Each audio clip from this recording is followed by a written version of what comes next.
स्वागत है दोस्तों। और क्या हालचाल।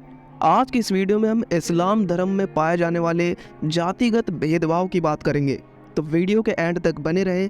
और अगर आप इस चैनल पर नए हैं तो प्लीज़ चैनल को सब्सक्राइब कर लें। यह सच है कि इस्लाम में किसी भी जातिगत भेदभाव के लिए जगह नहीं है, लेकिन हिंदुस्तानी मुसलमानों में जाति व्यवस्था देखने को मिलती है। मगर आमतौर पर बड़ी राजनीतिक पार्टियां मुसलमानों की जातीय व्यवस्था, फिरके और दूसरे समूहों की राजनीति को कहने सुनने से कतराती रही है।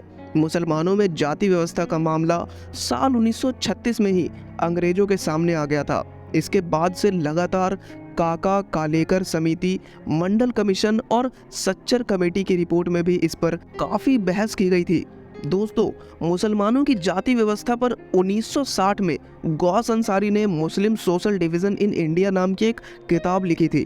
इनमें गौस ने उत्तर भारत में मुसलमानों को 4 प्रमुख समूहों में बांटा था: सैयद, शेख, मुगल और पठान।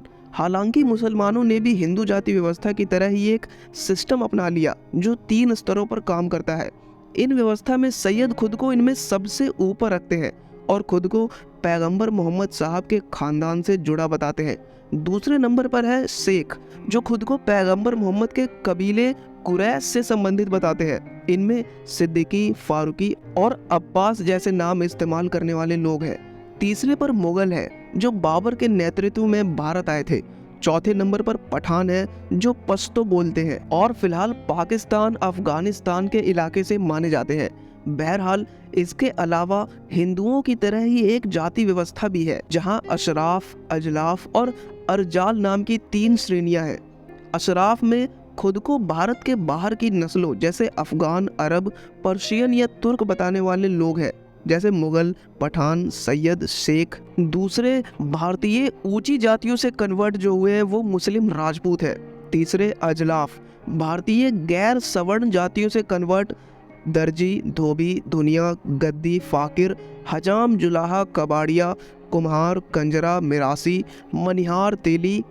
चौथे अरजाल, जो भारतीय दलित जातियों से कन्वर्ट है: हलालखोर, भंगी, हसनती, लाल बेगी, मेहतर, नट, गधेरी। गौस अंसारी के अलावा इम्तियाज अहमद ने भी 1978 में caste and social stratification among the Muslim में बताया था कि कैसे इस्लाम कबूल करने के बावजूद हिंदू जातीय संरचना ज्यों के त्यों मुस्लिम समाज में भी जगह पा गई। Sociologist M.N.. श्रीनिवासन भी मानते हैं कि भारत या दक्षिण एशिया में मौजूद जाति व्यवस्था इतनी मजबूत थी कि कई बार बाहर से आए धर्मों ने इसे ना चाहते हुए भी अपना लिया। हिंदू धर्म से इस्लाम में आने वाले सामान्य जीवन में इस जाति व्यवस्था के इतने आदी थे, तो मुसलमान होने के बाद भी इन्हें इस सिस्टम को मानते रहने में कोई दिक्कत महसूस नहीं हुई। कई जातियां जैसे आतिशबाज, बढ़ई, भांड, भातिहारा, भिस्ती, धोबी, मनिहार, दर्जी हिंदुओं और मुसलमानों में एक जैसी है। गौस ने बताया कि सैयद और शेख आम तौर पर सबसे ऊपर माने जाते हैं और धर्म से जुड़े कामों की जिम्मेदारी भी इन्हीं की होती है। मुगलों और पठानों को करीब करीब हिंदुओं की क्षत्रिय जातियों की तरह ही समझा जाता रहा है। इसके अलावा गौस ने ओबीसी मुस्लिम और दलित मुस्लिम को क्लीन ऑक्यूपेशनल कास्ट और नॉन क्लीन ऑक्यूपेशनल कास्ट में बांटा है। क्लीन ऑक्यूपेशनल कास्ट में हिंदुओं की ओबीसी जातियों से आए लोग हैं, जबकि नॉन क्लीन ऑक्यूपेशनल कास्ट में दलित जातियों से मुस्लिम समाज में आए हुए लोग हैं। हालांकि दलित मुसलमानों को अभी भी एससी रिजर्वेशन यानी शेड्यूल्ड ट्राइब रिजर्वेशन हासिल नहीं हो पाया है। अब बात करते हैं दलित मुसलमानों को ओबीसी यानी अदर बैकवर्ड क्लास रिजर्वेशन क्यों दी जाती है। एससी कमीशन के सदस्य योगेंद्र पासवान इसका जिक्र करते हैं कि फिलहाल दलित मुसलमानों को रिजर्वेशन हासिल नहीं है। हालांकि ऐसी 30 जातियों को ओबीसी रिजर्वेशन का फायदा जरूर मिला है। दोस्तों, ब्रिटिश राज में ही मुस्लिम दलितों को हिंदू दलितों की तरह सरकारी योजनाओं में प्रोत्साहन और रिजर्वेशन देने जैसी बहस शुरू हो गई थी। सच्चर कमीशन की रिपोर्ट के मुताबिक 1936 में जब अंग्रेजों के सामने ये मामला गया तो एक इंपीरियल ऑर्डर के तहत सिख, बौद्ध, मुस्लिम और ईसाई दलितों को बतौर दलित मान्यता दी गई थी, लेकिन इन्हें हिंदू दलितों को मिलने वाले फायदों से अलग कर दिया गया। 1950 में आजाद भारत के संविधान में भी व्यवस्था यही रही। हालांकि 1956 में सिख दलितों और 1990 में नए बौद्धों को दलितों में शामिल तो कर लिया गया, पर मुस्लिम दलित जातियों को मंडल कमीशन की सिफारिशें लागू होने के बाद ओबीसी लिस्ट में ही जगह मिल पाई। इस कमीशन ने 2399 पिछड़ी जातियों की एक लिस्ट तैयार की, जिनमें से 837 जातियों को अति पिछड़ा की श्रेणी में रखा गया था। कमीशन ने पिछड़ी जातियों की इस सूची में न सिर्फ हिंदू ओबीसी बल्कि मुस्लिम ओबीसी जातियों को भी जगह दी थी।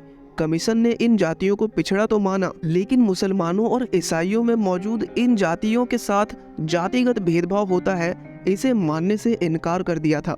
कमीशन ने माना कि पिछड़ापन है, लेकिन ये भी कहा कि जाति आधारित कानूनी व्यवस्था या ऐसी कोई सिफारिश इन धर्मों में भी इस अनहेल्दी प्रैक्टिस को बढ़ावा दे सकती है। मंडल कमीशन जो 1980 में बनाई गई थी, इस कमीशन ने अपनी रिपोर्ट में देश की 3743 जातियों को ओबीसी लिस्ट में शामिल किया था। कमीशन ने माना कि जातिगत भेदभाव सिर्फ हिंदुओं तक सीमित नहीं है, बल्कि मुस्लिम, सिख और ईसाइयों में भी है। कमीशन ने अपनी रिपोर्ट में 82 मुस्लिम जातियों को ओबीसी में जगह दी थी। दलितों से जो मुसलमान बने उन्हें अर्जाल और ओबीसी जातियों से जो मुसलमान बने उन लोगों को अजलाफ की श्रेणी में रखा गया था। हालांकि कमीशन ने सिफारिश की कि अर्जाल को एससी कैटेगरी का फायदा मिलना चाहिए, साथ ही इन्हें एमबीसी यानी मोस्ट बैकवर्ड कास्ट कैटेगरी में शामिल कर दिया जाए। इसी के बाद से मुस्लिम जातियों को ओबीसी आरक्षण का लाभ मिलने लगा। बाद में सच्चर कमेटी रिपोर्ट में भी ये माना कि मुस्लिम ओबीसी में गरीब सबसे ज्यादा है। सोशल इंडिकेटर्स जैसे कुपोषण, हाउस होल्ड और सामाजिक पिछड़ेपन के मामले में भी मुस्लिम ओबीसी की हालत देश में हिंदू दलितों से भी बदतर है। मुस्लिम स्कॉलर यूसुफ के अनुसार पसमानदा मुसलमान तो लगातार एक चक्रव्यूह में फंसा है। लगातार इस्लाम खतरे में रहता है, जिसके बदले ओबीसी दलित मुसलमानों को अपने मुद्दों पर बोलने से रोका जाता रहा है। हिंदू दलितों को जब आबादी के हिसाब से रिजर्वेशन मिला है, तो मुस्लिमों को इससे अलग क्यों रखा जा रहा है? अभी कुछ सालों में हिंदू भी खतरे में है, तो मुसलमानों से उम्मीद की जाती है कि वो एकजुट रहे, और इसी नाम पर मुस्लिम समाज का पिछड़ा तबका लगातार ठगा जाता रहा है। जबकि सच तो ये है कि मुस्लिम भी दूसरे समुदायों की तरह ही वोट करते हैं।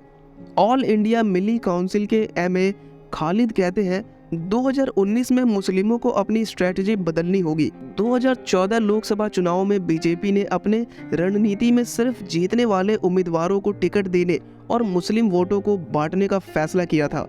बीजेपी की रिकॉर्ड तोड़ जीत ने मुसलमानों को टिकट देने वाली पार्टियों का सुपड़ा साफ कर दिया था। ऐसे में मुस्लिम सांसदों की संख्या लगातार घट रही है, और इसके पीछे ठोस वजह गैर बीजेपी पार्टियों की मुस्लिमों को लेकर सीमित सोच का नतीजा है। तो दोस्तों, उम्मीद करता हूँ आपको वीडियो पसंद आई होगी। अगर वीडियो अच्छी लगी तो प्लीज़ वीडियो को लाइक करें और चैनल को सब्सक्राइब करें।